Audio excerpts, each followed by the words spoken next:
کہا جاتا ہے کہ الحرب خدا یہ تو ایک جنگ جو ہے وہ تو ایک دھوکے کا نام ہے، آپ کو اس میں پراکسی کے انداز میں اگلے کو کیموفلیج کر کے کرنا پڑتا ہے۔ بڑی قوت اگر یہ حلف اٹھاتی ہے کہ ہم آئین کی پابندی کریں گے اور پھر برملا آئین کی خلاف ورزی کرتی ہے، کبھی اسے توڑ دیتی ہے، کبھی معطل کرتی ہے، کبھی پس پردہ رہ کر آئین شکنی کرتی ہے، تو ہر طرف خدا، ہر طرف فریب، ہر طرف جھوٹ، ہر طرف دغا بازی، یہاں تک کہ دنیا کی قومیں بھی یہ کہہ کے اپنی جان آپ سے چھڑانے پہ آمادہ ہو جائیں کہ یہ لوگ تو صرف جھوٹ بولتے ہیں اور دغا دیتے ہیں، اس کے سوا کچھ نہیں ہے۔ بسم اللہ الرحمن الرحیم۔ السلام علیکم۔ غامدی صاحب کے ساتھ ہفتہ وار سوال و جواب کی براہ راست نشست کو لے کر ڈیلی اسمبلی کا غامدی سینٹر سے ایک دفعہ پھر حاضر خدمت آغاز کرتے ہیں۔ غام صاحب بہت شکریہ آپ کے وقت کا۔ فوج کا بیانیہ، اس موضوع پر آپ سے ڈسکشن جاری تھی، اس سلسلے کی آج یہ 10ویں نشست ہے۔ آغاز کرتے ہیں غام صاحب، گزشتہ نشست میں جو چوتھا نقطہ تھا کہ پوری کی پوری جو ہماری فوج کی اورینٹیشن ہے اس کو مذہب کے ساتھ جوڑ کر خود ملک کی تعمیر اور ملک کی جو قیام ہے اس کے اندر مذہب کا سرشتہ تلاش کر کے ایک نیریٹو بنایا گیا ہے کہ دنیا کے اندر اب ہم نے اسلامی تشخص کا تحفظ کرنا ہے، اور پھر اس کے لیے مختلف جگہوں پہ پراکسی کے انداز میں جنگیں بھی لڑیں گی۔ بڑا ہی خوبصورتی اور کمال تجزیہ آپ نے گزشتہ نشست میں کیا تھا، اور بڑی ہی کم وقت کے اندر ایک پوری کی پوری صورتحال کا آپ نے موازنہ کر کے بتایا۔ میں چاہتا ہوں چند اطلاقی پہلوؤں کو اور زیر بحث لاؤں۔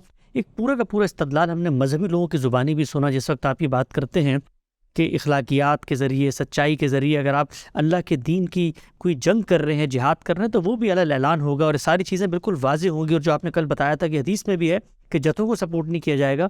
کہا جاتا ہے کہ خود رسول اللہ صلی اللہ علیہ وسلم نے فرمایا کہ الحرب خدا یہ تو ایک جنگ جو ہے وہ تو ایک دھوکے کا نام ہے، آپ کو اس میں پراکسی کے انداز میں اگلے کو کیموفلیج کر کے کرنا پڑتا ہے۔ تو ہم اگر علی اعلان یہ کام کرتے تو پھر ہم تو روس کے سامنے پسپا ہو جاتے۔ تو ہم نے تو پراکسی کو ایک دینی ہدایت کے طور پر اپنایا ہے، اسی لیے ہم جنگ جیتے بھی ہیں۔ جی، روایت کے طور پر کیا ہے، اس سے قطع نظر دنیا بھر میں اس کو ایک مقولے کی حیثیت سے ہر زبان میں دکھایا جا سکتا ہے۔ عربی زبان میں بھی یہ تعبیر رہی ہوگی، ممکن ہے رسول اللہ صلی اللہ علیہ وسلم نے بھی کسی موقع پر اسے اختیار فرمایا ہو، لیکن اس کا کیا مطلب ہے؟ اس کا مطلب یہ ہے کہ جس وقت آپ میدان جنگ میں اترتے ہیں اور آپ کے سامنے آپ کا دشمن ہوتا ہے اور یہ فیصلہ ہو جاتا ہے کہ اب لڑنا ہے، تو وہاں آپ کہاں سے حملہ کریں گے، پیچھے ہٹ کر کیا تاثر دیں گے، آگے بڑھنے کے لیے کیا طریقہ اختیار کریں گے، اس میں بہت سی چیزیں ہوتی ہیں جس میں آپ دشمن کو ایک طرح سے دھوکے میں رکھتے ہیں۔ یہ مطلب ہے اس کا یہ مطلب نہیں ہے کہ آپ دنیا کے ساتھ جھوٹ بولتے ہیں، آپ قانون کی خلاف ورزی کرتے ہیں، آپ معاہدات توڑتے ہیں۔ دنیا جس مقام پر کھڑی ہے اور آپ اس کے ساتھ کوئی عہد کر چکے ہیں اس سے بے پرواہی برتتے ہیں، تو یہ اس کی انتہائی غلط تعبیر ہے۔ اس کو ایک لمحے کے لیے بھی ایک عام انسان بھی گوارا نہیں کر سکتا، کجا یہ کہ وہ دین یا وہ مذہب اس کو گوارا کرے جس نے ایمان کا یہ تقاضا بیان کیا ہے کہ کونوا قوامین للہ شہداء بالقسط، ایمان والو ہر حال میں سچائی کے گواہ بن کر رہو، اور اس اصرار کے ساتھ کہا ہے کہ یہ گواہی اگرچہ تمہیں اپنے خلاف دینی پڑے، اپنے اعزاء اقربا والدین کے خلاف دینی پڑے، اور پھر مزید کہا ہے کسی دشمن کی دشمنی بھی تمہیں اس پر آمادہ نہ کرے کہ تم کوئی غلط بات کرو، کوئی تقوی کے خلاف بات کرو، انصاف کے خلاف بات کرو۔ لا یجرمنکم شنآن قوم علی الا تعدلوا اعدلوا هو اقرب للتقوی، ہر حال میں انصاف کی بات کی جائے گی۔ تو یہ کیسے ہو سکتا ہے؟ ہمارے پورے دین کی بنیاد عدل و قسط پر رکھی گئی ہے۔ اللہ تعالیٰ کا سب سے بڑا حکم یہی ہے، ایفائے عقود یعنی وعدوں کو پورا کرنا، عہد کی پابندی کرنا، یہ ہمارے دین کے بنیادی احکام میں سے ہے۔ اس میں اتنی ہی بات ہے کہ آپ جنگ میں اترے ہیں، اب مارنا ہے کسی دوسرے آدمی کو، تو جنگ میں تو آپ یہ نہیں بتاتے کہ اب ہم دائیں طرف سے حملہ کرنے والے ہیں۔ بعض اوقات دائیں کا تاثر لے کر بائیں سے حملہ کیا جاتا ہے، بائیں کا تاثر لے کر دائیں سے حملہ کیا جاتا ہے۔ بعض اوقات افواج یہ تاثر دیتی ہیں کہ وہ پیچھے ہٹ رہی ہیں لیکن پیچھے سے حملہ آور ہو جاتی ہیں۔ تو یہ وہ چیز ہے جس کو خدا سے تعبیر کیا جاتا ہے، تعبیر کیا گیا ہے، جس پر کوئی شخص اعتراض نہیں کر سکتا۔ اس کے ہرگز وہ معنی نہیں ہے اگر وہ معنی کسی نے لیے ہے تو اپنے ساتھ بھی زیادتی کی ہے اور اللہ کے دین کے ساتھ بھی زیادتی کی۔ اور میں آپ سے عرض کرتا ہوں کہ یہی اصل میں وہ چیز ہے کہ جس نے پھر اس خدا کو جنگی تدبیروں تک محدود نہیں رکھا، بلکہ اس سے آگے بڑھ کر ہمارے قومی کیریکٹر کا سب سے بڑا وصف بنا دیا۔ یعنی ہم دنیا میں ایک جھوٹی قوم کے طور پر، دغاباز قوم کے طور پر جانے اور پہچانے جانے لگے۔ یہی ہوا ہے۔ یہ جو سارا معاملہ میں نے آپ کے سامنے رکھا اور جو آپ نے نکات اٹھائے ہیں ان کی حقیقت واضح کی، اگر آپ غور سے دیکھیں تو اس کے اثرات اس خطے پر کتنے غیر معمولی ہوئے۔ دنیا میں ہمارے معاملات کی دو ہی بڑی جہتیں ہیں، ایک سیاست اور ایک معیشت۔ ہمارے ملک کی سیاست پر اس کے جو اثرات ہوئے ہیں وہ یہ ہے کہ سیاست کو بتدریج پاکیزگی کی طرف بڑھنا تھا، وہ آلودہ تر ہو گئے۔ ایسے لوگ پیدا ہونا بند ہو گئے کہ جن کی طرف دیکھ کر آدمی کہے کہ ہاں یہی تو وہ لوگ ہیں جن کو ہماری قیادت کرنی چاہیے۔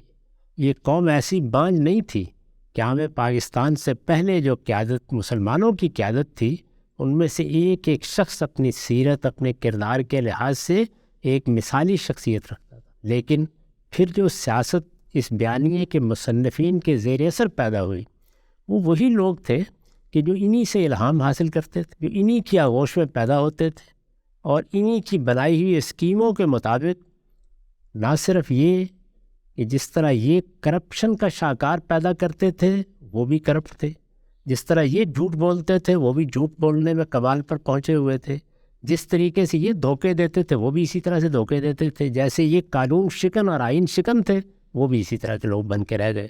چنانچہ آپ جو اپنی سیاست میں اضمحلال دیکھتے ہیں، جس وقت فوج کے بیانیے پر گفتگو کی جاتی ہے تو بلا وہ لوگ پلٹ کر کہتے ہیں کہ سیاستدان پیدا ہی کہاں ہونے دیے گئے اور سیاست کے نظم کو چلنے ہی کہاں دیا گیا ہے۔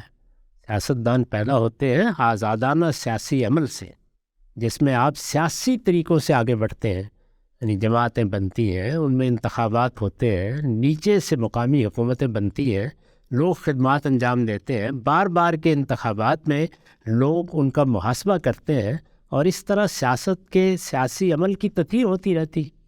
ہمارے یہاں یہ اتنا آلودہ ہو گیا کہ بالکل ایک متفن جوہر بن کے رہ گیا اور اس کی تمام تر ذمہ داری اسی بیانیے کے مصنفین پر عائد ہوتی ہے۔ یعنی یہ بیانیہ ہے جس نے سیاست کو اتنا آلودہ کر دیا کہ یہاں سیاست سچائی کا، شہادت حق کا نام نہیں رہی، بلکہ وہ اسی طرح سے دھوکے اور فریب اور خدا کا نام بن کے رہ گئی ہے۔ معیشت پر اتنے برے اثرات ہوئے ہیں کہ ہمارے ہاں جو معیشت کی فطری بنیادیں تھیں، یعنی یہ کہ یہ ایک زرعی ملک تھا، یہاں پر زراعت کو بھی ترقی دی جاتی اور زراعت کی بنیاد پر بڑی انڈسٹری بھی وجود میں آتی۔ یہ ایک ایسی جگہ واقع تھا جہاں دنیا کی قوموں کو راہداری چاہیے تھی، اس کو ہم اپنی معیشت کے استحکام کا ذریعہ بناتے اور ہو سکتا ہے قوم کی تقدیر بدل دیتے۔ ہمارے پاس 1200 بلکہ اس سے بھی زیادہ پرانی تاریخ ہے، 5000 سال تک کی تاریخ کے شواہد ہمارے یہاں ہیں، تو ہم یہاں سیاحت کے لیے بہت کچھ کر سکتے تھے، لیکن یہ سب کچھ کی بجائے ہمارا تمام تر انحصار دوسروں کے لیے خدمات انجام دے کر ان کا معاوضہ لینے والے کرائے کے فوجیوں کا سب بن کے رہ گیا۔ نتیجہ کیا نکلا؟ نتیجہ اس کا یہ نکلا کہ آج یعنی 70-75 سال کے بعد بھی ہماری معیشت کا حال یہ ہے کہ ہم ڈیفالٹ کنارے پر کھڑے۔ یہ سب عطیہ ہے اس طرز عمل کا، یہی خدا ہے جس سے یہ نکلا ہے، یہی فریب ہے جس نے یہ سب کچھ جنم دیا ہے۔ اور ذرا اپنے ہمسائے میں دیکھیے وہاں کیا ہوا ہے، آپ غور کر کے دیکھیں کہ ایک پوری ملت جس کو اقبال کہتے ہیں کہ یہ مسلمانوں کا دل ہے، یعنی افغانستان کے بارے میں جو انہوں نے لکھا ہے کبھی اس کو پڑھیے، بس جب باعث کردہ اقوام شرقی میں دیکھیے کس کس زاویے سے انہوں نے اس ملت کو خراج تحسین پیش کیا ہے۔ ان لوگوں سے ہم نے یہ حق چھین لیا کہ وہ اپنے حکمران منتخب نہیں کر سکتے اور اس 21ویں صدی میں منتخب نہیں کر سکتے، اور ان کو ایک ایسی حکومت کے حوالے کر دیا جو اس صدی میں استبدادی حکومت بن کے رہ گئی، اور استبداد بھی اس کا مذہبی استبداد، اور مذہبی استبداد میں بھی نوبت یہاں تک پہنچ گئی کہ اب حکمران یہ طے کریں گے کسی نے پہننا کیا ہے اور کھانا کیا ہے، اور کسی نے تعلیم کیا پانی ہے، اور بچیوں نے کیا کرنا ہے اور بچوں نے کیا کرنا ہے۔ ان لوگوں کے شخصی معاملات میں آخری درجے کی مداخلت، اور وہ لوگ جو ظاہر ہے کہ استبداد کی بنیاد پر حکومت قائم کریں وہ یہی چیز اسلام کا پیغام بنا کے پیش کریں، تو وہاں بھی یہی ہوا۔ اب آپ اندازہ نہیں کر سکتے کہ وہاں اس وقت لوگوں کا کیا حال ہے، ان کو کس طرح کے معاشی مسائل درپیش ہیں، کیا صورتحال اس وقت بن کر رہ گئی ہے۔ وہاں پہ جو اچھے ذہین لوگ ہیں، دانشور ہیں، ان کو اپنا کیا مستقبل نظر آتا ہے۔ تو کسی قوم کے لیے جو چیزیں اس بنیادی اہمیت رکھتی ہیں وہ ساری کی ساری ان کے لیے بے معنی ہو گئی۔ اور کشمیر میں ہم نے جو کچھ کیا اس کے نتیجے میں کشمیر کا مسئلہ ہی ہمیشہ کے لیے ختم ہو گیا۔ یعنی یہ نتیجہ ہے اس بیانیے کے مصنفین کی ان تدابیر کا جن پر یہ فخر کا اظہار کرتے ہیں۔ یہ حقیقت ہے کہ سوائے خدا کے، یہ صحیح لفظ آپ نے استعمال کیا ہے، سوائے فریب کے، ظاہر ہے کہ ایک بڑی قوت اگر یہ حلف اٹھاتی ہے کہ ہم آئین کی پابندی کریں گے اور پھر برملا آئین کی خلاف ورزی کرتی ہے، کبھی اسے توڑ دیتی ہے، کبھی معطل کرتی ہے، کبھی پس پردہ رہ کر آئین شکنی کرتی ہے، تو اس سے قوم کو کیا پیغام ملے گا اور لوگوں کو کیا پیغام ملے گا؟ کیا فی الواقع اس قوم کے لوگوں سے آپ قانون کی پابندی کی توقع کر سکتے ہیں؟ وہاں اچھی لیڈرشپ پیدا ہونے کی توقع کر سکتے ہیں؟ وہاں کسی ایسی سیاست کی توقع کر سکتے ہیں کہ جس میں میں اور آپ بھی چاہیں کہ ہم کچھ حصہ لیں؟ کسی باوقار آدمی کے لیے سیاسی جدوجہد کے کوئی مواقع باقی رہتے ہیں؟ تو ہر طرف خدا، ہر طرف فریب، ہر طرف جھوٹ، ہر طرف دغا بازی، یہاں تک کہ دنیا کی قومیں بھی یہ کہہ کے اپنی جان آپ سے چھڑانے پہ آمادہ ہو جائے کہ یہ لوگ تو صرف جھوٹ بولتے اور دغا دیتے ہیں، اس کے سوا کچھ نہیں ہے۔ اور دنیا یہ نظارہ دیکھے کہ ساری دنیا مل کے جس شخص کو ڈھونڈ رہی ہو وہ عین اپنی آپ کی ناک کے نیچے سے برآمد ہو جائے۔ انا للہ و انا الیہ راجعون۔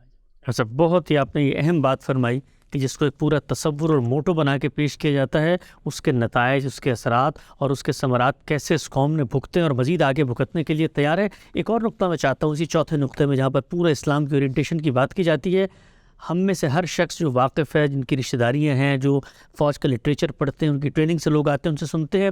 بھارت کے بارے میں ایک تو تصور یہ تھا کہ ازلی اپنی دشمن ہے، اس کا تو آپ نے تار و پوت ایک طریقے سے بکھیر کے رکھ دیا خود تاریخی پس منظر میں، لیکن کچھ دینی استدلالات بھی پیش کیے جاتے ہیں۔ ہم نے یہ دیکھا کہ خود انہی اکیڈمیز کے اندر علماء آتے ہیں، ایسے موٹیویشنل اسکالر آتے ہیں جو دینی لٹریچر میں سے، رسول اللہ صلی اللہ علیہ وسلم کی تعلیمات میں سے، آپ کے آثار اور صحابہ کی روایات میں سے یہ بتاتے ہیں کہ یہ جو کچھ ہم بنے ہیں یہ تو صالح علیہ السلام کی کوٹھنی کے طور پر جو ہے یہ اللہ تعالیٰ نے ایک بنا دیا، اس کو ہاتھ لگایا تو عذاب آ جائے گا، اور بنے ایک بڑے مقصد کے لیے ہیں، اور وہ مقصد یہ ہے کہ جب پھر عالمی جنگیں ہوں گی اور اس کے بعد یہود کا غلبہ ہوگا تو یہاں پر ایک غزوہ ہند ہونا ہے، اور اس کی بشارت خود رسالت مآب صلی اللہ علیہ وسلم نے دی ہے۔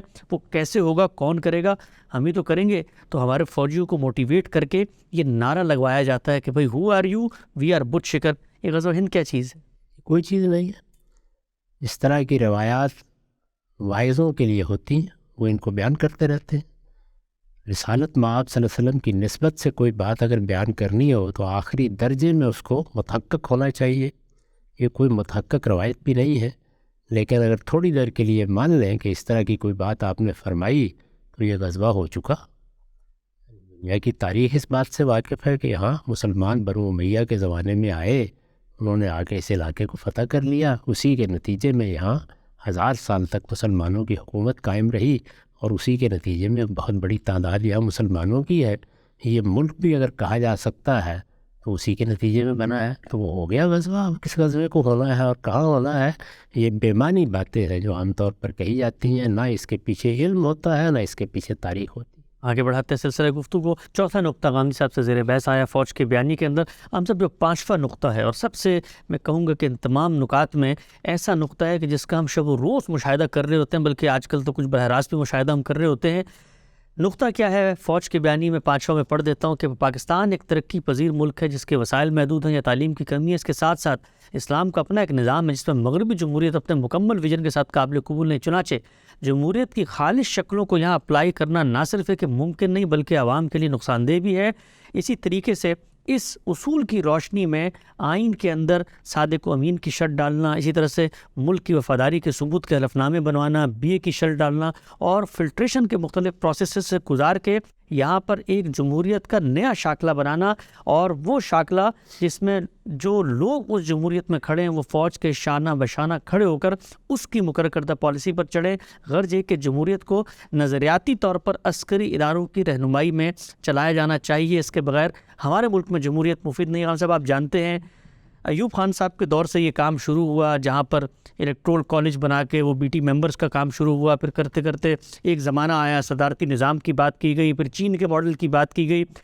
الیکشن کمیشن کے اندر ایک کینڈیڈیٹ دعائے قنوت سنائے گا، وہاں سے لے کر 58(2)B تک ہر جگہ ہم نے دیکھا کہ قانون کے اندر یہ فلٹرز ڈالے گئے کہ جو لوگ آئیں ان کو ان سے گزر کے ہم نے لانا ہے، ورنہ ہمارے ملک میں جمہوریت جو ہے وہ قابل عمل نہیں رہتی. یہ سارا کا سارا عمل یہ کیا ہے؟ یہ تماشا ہے جو ہم نے اس دنیا میں لگا رکھا ہے. ہمارا نظام کیا ہونا چاہیے؟ میں پہلے عرض کر چکا کہ یہ ملک کسی فوج نے فتح کر کے ہمیں نہیں دیا.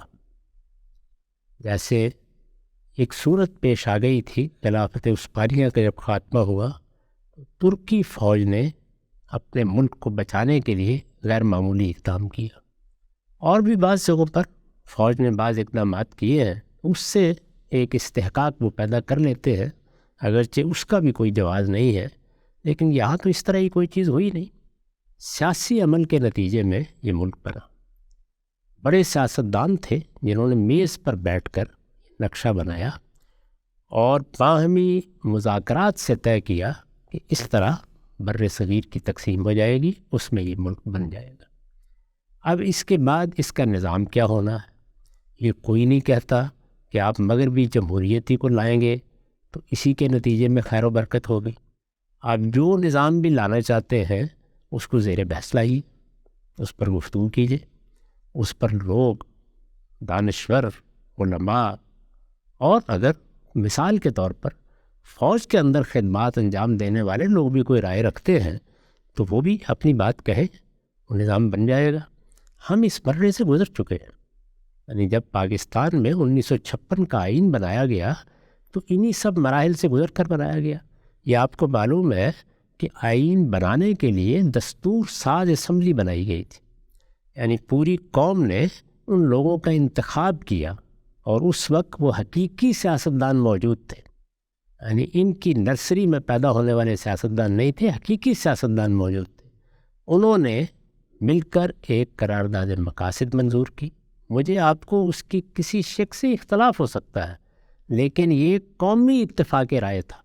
اور پھر اس کے بعد باقاعدہ دستور ساز اسمبلی کے انتخابات ہوئے. یعنی کسی عام ایوان نے یہ نہیں بنایا، دستور ساز اسمبلی کے انتخابات ہوئے اور پھر اس اسمبلی نے 1956 کا آئین بنایا. اس وقت یہ طے ہو گیا کہ ہمارا راستہ کیا ہے. اسی آئین کو سامنے رکھ کر پھر ہم نے 73 کا آئین بنایا ہے اور اس کو بھی انہی مراحل سے گزر کر بنایا ہے. اس موقع کے اوپر بھی اگر آپ دیکھیں تو پورے ملک کی قیادت اس میں شامل ہوئی. ذوالفقار علی بھٹو صاحب کا بڑا کارنامہ اسی کو سمجھا جاتا ہے کہ انہوں نے سب کو متفق کیا، سب کو متحد کیا اور پھر اس آئین کی دستاویز پر پورے ملک کے نمائندوں نے اپنے دستخط کیے. تو یہ ہم فیصلہ کر چکے ہیں. یعنی یہ کیا داستان ہمیں سنائی جاتی ہے؟ ہم بے آئین بیٹھے ہوئے ہیں، یا لوگ جمہوریت کی باتیں کر رہے ہیں اور کوئی آدمی دوسرا کو نقطہ نظر پیش کر رہا ہے. ان سب مراحل سے یہ قوم گزر کر اپنا آئین بنا چکی، اس آئین پر حلف اٹھا چکی. یہ خود اس کا حلف اٹھانے کے لیے پابند ہے، پورا ملک اس کا پابند ہے. وہ ایک قومی میثاق اور ایک مقدس دستاویز ہے. اس کے بعد یہ کیا تقریر ہے جو کی جا رہی؟ یعنی یہ تقریر تو آخری درجے کی غداری ہے، بغاوت ہے، ہائی ٹریزن ہے. یہ کیسے کی جا سکتی؟ آئین موجود ہے. اگر یہ قوم یا اس قوم کی قیادت کبھی یہ محسوس کرے گی کہ اسے اس آئین میں دیے گئے خطوط سے ہٹ کر کوئی قاعدہ بنانا ہے تو دو ہی صورتیں ہوں. اگر جزوی معاملہ ہے تو ترمیم ہو جائے گی اور اس ترمیم کا طریقہ خود آئین میں بیان کر دیا گیا ہے. اگر کوئی غیر معمولی معاملہ ہے، ہم کہتے ہیں کہ نہیں، ہم پورے نظام ہی کو تبدیل کر دینا چاہتے ہیں، ہم پارلیمانی کی جگہ صدارتی نظام لانا چاہتے ہیں، ہم کوئی چین کی طرح کی آمریت قائم کرنا چاہتے ہیں، تو فرض کر لیجیے کہ کسی قوم کی قیادت میں اس طرح کا اتفاق رائے پیدا ہو جاتا ہے تو دوبارہ دستور ساز اسمبلی کے انتخابات ہو جائیں گے اور اسی طریقے سے دوبارہ یہ ساری قوم یہ فیصلہ کر لے گی. سوال یہ ہے کہ قوم کے اندر ایک محکمہ ہے جس کو کچھ ذمہ داریاں دی گئی ہیں، اس کو ہم نے بندوق ہاتھ میں پکڑا دی ہے تو وہ ہمارے سینے پر رکھ کر یہ کہتا ہے کہ جو نظام میں بتاؤں گا اس کے مطابق تم اس ملک کو چلاؤ گے. یہ کیا چیز؟ میرے پاس الفاظ نہیں ہیں اس کی مذمت کے لیے. میں پھر بار بار توجہ دلاتا ہوں کہ ہم قومی اتفاق رائے سے وہ میثاق کر چکے ہیں، اس کو طے کر چکے ہیں، جب قومی سطح پر ہمیں کسی تبدیلی کی ضرورت ہوگی ہم کر لیں گے۔ اس وقت یہ طے ہے کہ یہاں ایک پارلیمانی نظام کے مطابق انتخابات ہوں گے، ان انتخابات کی روح سے قوم جس پر اعتماد کرے گی وہی لوگ یہاں حکومت سنبھالیں گے۔ اس آئین پر مجھے بھی بہت سے اعتراضات ہیں، اس میں جو صدارت کا منصب ہے جس طریقے سے اس کو وجود پذیر کیا گیا میں اس کو بالکل خلاف فطرت سمجھتا ہوں، میں بھی اس پہ اعتراضات رکھتا ہوں، لیکن کیا میرا یہ حق ہے کہ میرے پاس بندوق ہو تو میں اس کو زبردستی نافذ کرنے کی صحیح کروں یا ایسی سازشیں کروں جس کے نتیجے میں یہ آئین نہ چل سکے، اس کے مطابق حکومتیں نہ بن سکیں؟ میرا کام یہ ہے کہ میں اپنی بات دلائل کے ساتھ کروں، لوگوں کو اس کا قائل کروں، یہاں تک کہ قوم میں ایک اتفاق رائے کی صورت پیدا ہو جائے۔ اس کے بعد جو طریقہ میں نے آپ کو بتایا ہے جو دنیا بھر میں مانا جاتا ہے، جب یہ قوم اس ملک کو بنانے والی ہے، جب سیاسی قیادت نے اس کو وجود بخشا ہے، تو اسی طریقے سے ہم لوگوں کا انتخاب کریں گے، اور انتخاب کر کے چاہیں گے تو اصولی تبدیلیاں کر لیں گے، اور چاہیں گے تو ترامیم کے ذریعے سے کسی چیز کو بہتر کر لیں گے۔ اس طرح کی کسی تقریر کی نہ یہاں کوئی گنجائش ہے، نہ کسی کو کرنے کا حق ہونا چاہیے، نہ اس کو کسی سلیم الطبع انسان کو سننا چاہیے۔ یہ بالکل ردی کی ٹوکری میں پھینک دینے کی چیزیں، ان کی کوئی حیثیت نہیں۔ اچھا، بہت ہی اہم بات آپ نے فرمائی کہ جو بھی نظام ہے اس میں اگر کوئی اصلاح کرنا چاہتا ہے، یہ کوئی خدا کا بنایا ہوا نہیں ہے، انسانوں کا بنایا ہوا نظام ہے۔ 10 اصلاحات بھی ہو سکتی ہیں، لیکن یہ اصلاحات قوم کرے گی، قوم کی اجتماعی بصیرت کرے گی، قوم کے منتخب نمائندے کریں گے۔ چور دروازوں سے آنے والے اپنے کسی ویژن کے تحت ملک کے نظام کو نہیں تبدیل کر سکتے۔ 5واں نقطہ زیر بحث ہے۔ 6ٹھا نقطہ قائم صاحب سے پوچھیں گے کہ کہا جاتا ہے کہ یہ سیاستدان کریں گے، ان کے حوالے ہم کر دیں، یہ تو کرپٹ ہیں، ان کو تو پڑھنا بھی نہیں آتا، لکھنا بھی نہیں آتا، یہ تو عوام کی خدمت کے لیے نہیں بلکہ اپنے مال و دولت کو بنانے کے لیے آتے ہیں۔ لہٰذا سیاستدان بھی ہم نے دیکھا کہ فوج کے بیانیے کے 6ٹھے نقطے کے تحت پیدا کیے گئے باقاعدہ، اور ان کے حوالے ملک کا اقتدار کیا گیا۔ یہ پوری کی پوری جو نرسری سیاستدانوں کی لگائی گئی فوج کے بیانیے پہ گفتگو جاری ہے۔ سلسلہ گفتگو کو آگے بڑھائیں گے، وقت یہاں پہ ختم ہوتا ہے، دوبارہ حاضر خدمت ہوں گے۔ ہم سب اب تک آپ کا بہت شکریہ۔